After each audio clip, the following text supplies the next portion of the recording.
Երիտասարդ մենթորները հասակակիցներին տեղեկություններ են փոխանցում թվային տիրույթում անձնական տվյալների պաշտպանության, սեփական անվտանգության ապահովման մեթոդների, զեղծարարությունների և կիբերհարձակումների տարածված տեսակների ու դրանցից խուսափելու միջոցների մասին։ Դասընթացն իրականացնում են կիբերանվտանգության ուսուցման ծրագրով։ Կիբերանվտանգությունը մի մեծ ոլորտ է, դրա մասին մենք չենք կարող մի դասընթացի միջոցով կարողանանք ամեն ինչ բացատրենք, բայց հիմնական տվյալները, թե ինչպես պաշտպանվել համացանցում, թե ինչպես չընկնել ֆիշինգային հարցանկումների տակ, մենք կարող ենք իրենց այդ ձևի գիտելիքներ տրամադրել։ Ավելի լավ է դու պաշտպանված լինես, քան թե քեզ խաբեն, հետո նոր սկսես մտածես ոնց պաշտպանվես։ Ընդհանրապես, եթե ինչ-որ մի բանից օգտվում ենք, դրանից պետք է կարողանանք նաև պաշտպանվել։ Օրինակ մենք դանակից օգտվում ենք, դանակը կարող է մեզ համ վնասի, համ օգուտ տա։ Դրա համար մենք պետք է ճիշտ օգտագործելու ձևը իմանանք, որպեսզի ապահով լինենք։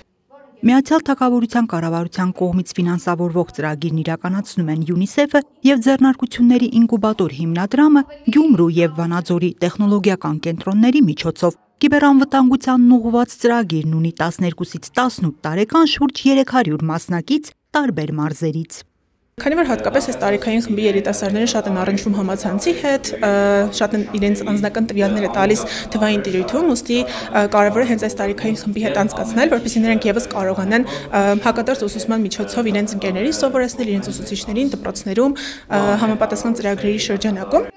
Կիբերանվտանգության ուսուցման ծրագիրն արդեն իրականացվել է Շիրակի, Լոռու և Սյունիքի մարզերում։ Նախատեսվում է ընդլայնել աշխարհագրությունը մյուս մարզերի երիտասարդներին ևս տեղեկատվական հանդիպումներին ներգրավելու համար։ Անահիտ Կարեյան, Սարգիս Ալավերդյան, Քյավառ հեռուստաընկերություն, Գեղամա օր։